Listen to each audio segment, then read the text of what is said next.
Sorry about that. We decided to start recording, so this is obviously now going to be a two-part video. So let's start again. I've already taken one screw out. Let's unscrew the others quickly.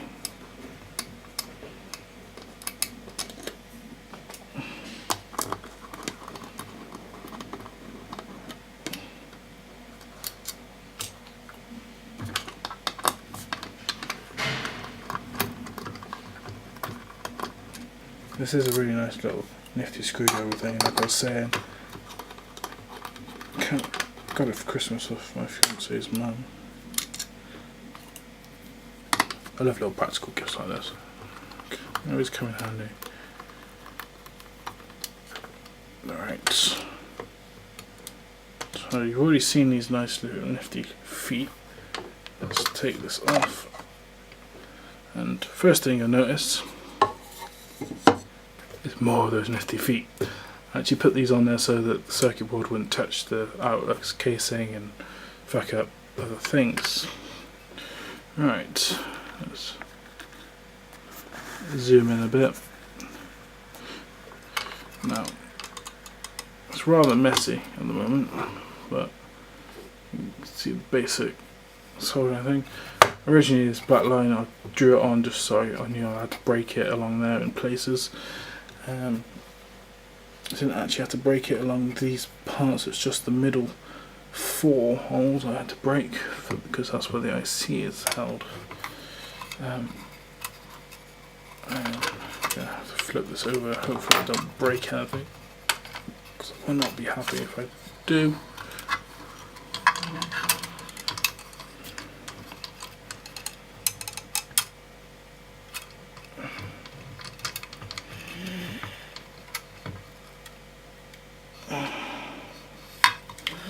Right, 9-volt battery, so that's easy to change out if I need to.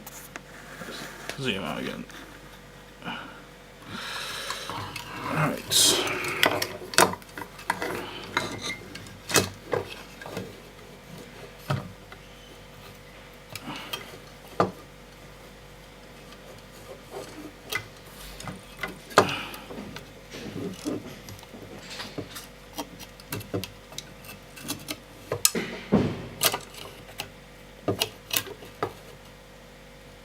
Right.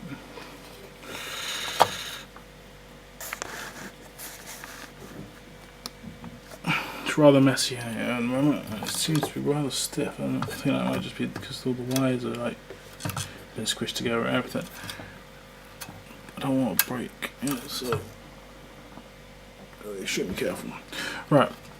I'm not sure if you can see here. Right. These are the two 10 microfarad capacitors I was on about. Originally I only had the one in because it was controlling the speed and it was a lot faster with one, so I'm thinking of taking one out. I've also got a resistor here, which is, this resistor here is actually between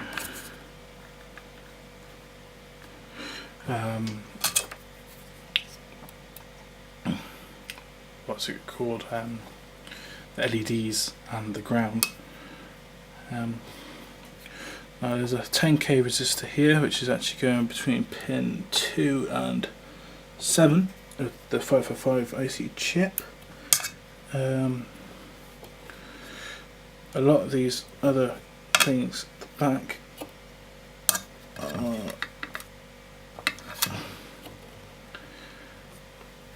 going to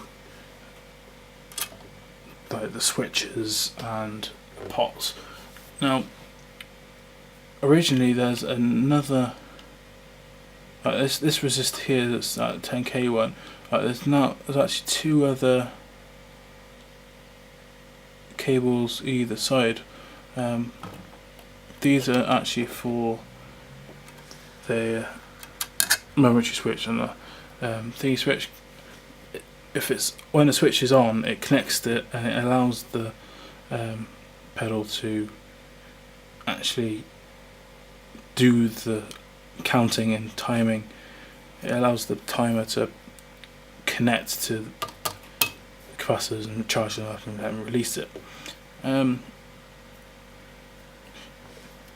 you can see, it's actually quite complicated because I used all the same kind of wiring apart from on the power and the ground.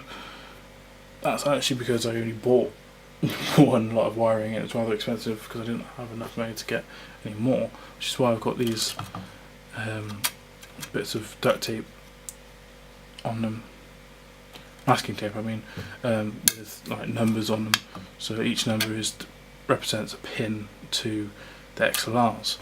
And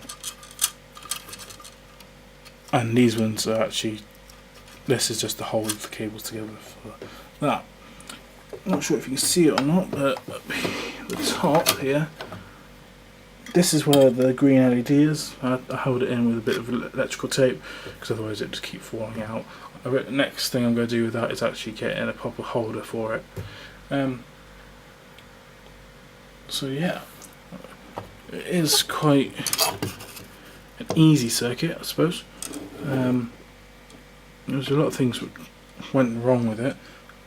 I'm not sure if you'll be able to, I'm not sure if you see over here that little flashing. That's because the really bright LED is still flashing inside there. It's just leaking out of this heat shrink wrap.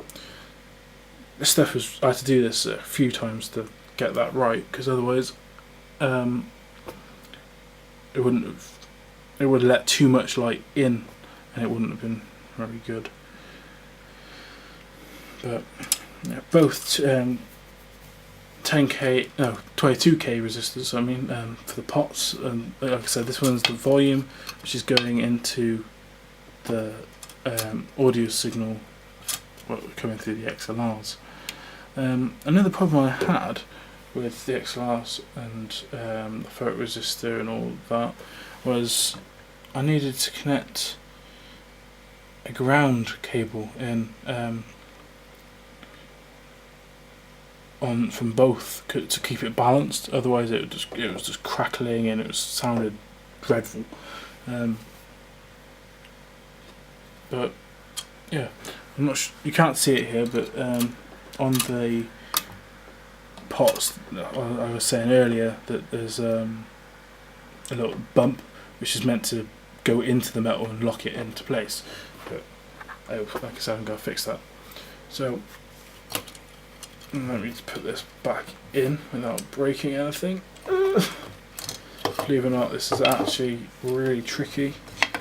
It's got quite a lot of resistance against it. Stick it under these two screws here, or at least under one of them.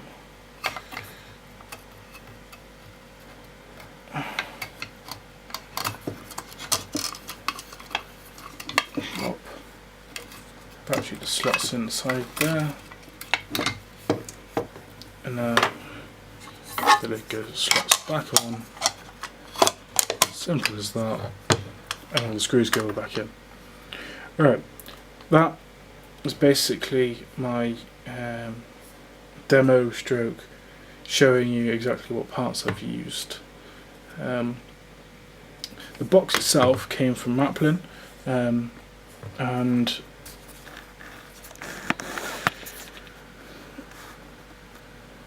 cost £13.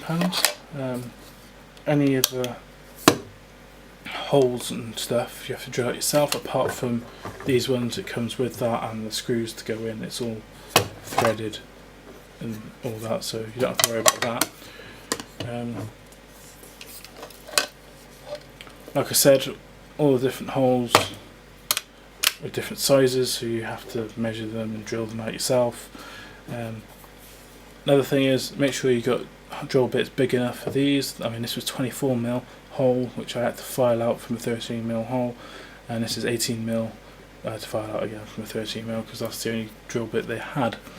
But again, thank you, and I hope you enjoy it and like the look of it. If anybody would like me to build you one or something similar, you give me exactly what sort of specs and speeds you want, and give me a week or two, and I'll get back to you. So yeah, I'm looking to start selling these.